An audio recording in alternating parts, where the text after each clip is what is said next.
consequential weapons transfer in the history of the modern Middle East, and the Western intelligence community missed it until it was already done. 500 Hwasong-18 intercontinental ballistic missiles, the most advanced solid-fuel ICBM that North Korea has ever produced. A weapon system that during its test launches in 2023 demonstrated a range capability exceeding 15,000 kilometers, sufficient to reach not just Israel, not just American bases across the Middle East, but the continental United States itself. 500 of them transferred in a covert logistics operation of breathtaking scale and audacity, now sitting in hardened underground facilities across Iranian territory, fueled, targeted, and ready. Let that number settle for a moment. 500. The United States currently deploys approximately 400 Minuteman III ICBMs in its entire land-based nuclear deterrence force.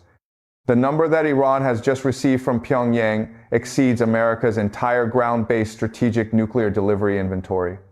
And unlike the Minuteman III, a system whose fixed silo locations have been known, mapped, and targeted by Russian and Chinese war planners for decades, these Hwasong-18 platforms are road mobile.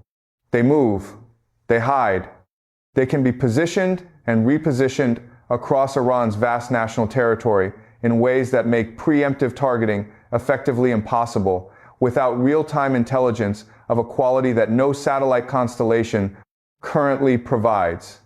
Israel woke up this morning in a fundamentally different strategic reality than the one it went to sleep in.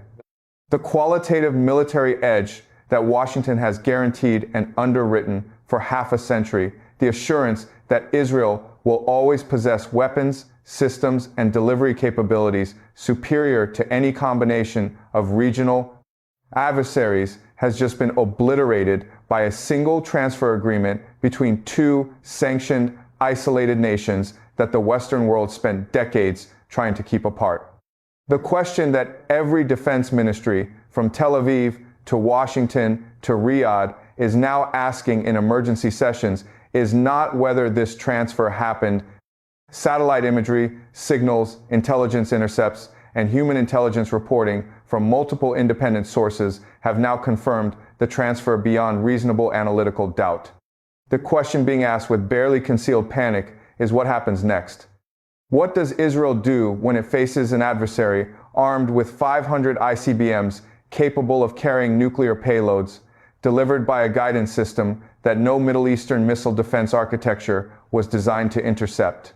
What does Washington do when the deterrence framework it has maintained across the region for 50 years is suddenly facing a weapons inventory that changes every calculation simultaneously?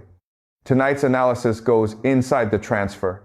We examine how it happened, why Western intelligence failed to stop it, what the Hwasong-18 actually represents as a weapon system, and what the strategic consequences ripple outward across Israel, the United States, and the entire global order.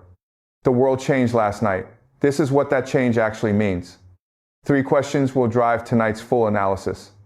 First, how did North Korea and Iran execute a transfer of 500 of the world's most advanced solid-fuel ICBMs without triggering a Western interdiction response? Second, what does the Hwasong-18's actual technical capability mean for Israel's defense architecture and for American power projection across the entire Middle East theater? Third, with Iran now holding the largest road-mobile ICBM force outside of Russia and China, what realistic options remain for Washington and Tel Aviv? And is there any path forward that does not lead directly toward the most dangerous nuclear confrontation since the Cuban Missile Crisis? The answers are not reassuring, but they are necessary. If this channel has been giving you the analysis that cuts through the noise of official narratives and mainstream defense commentary, now is the moment to make sure you never miss an update. Subscribe, hit the notification bell, and share this video with everyone in your network who is serious about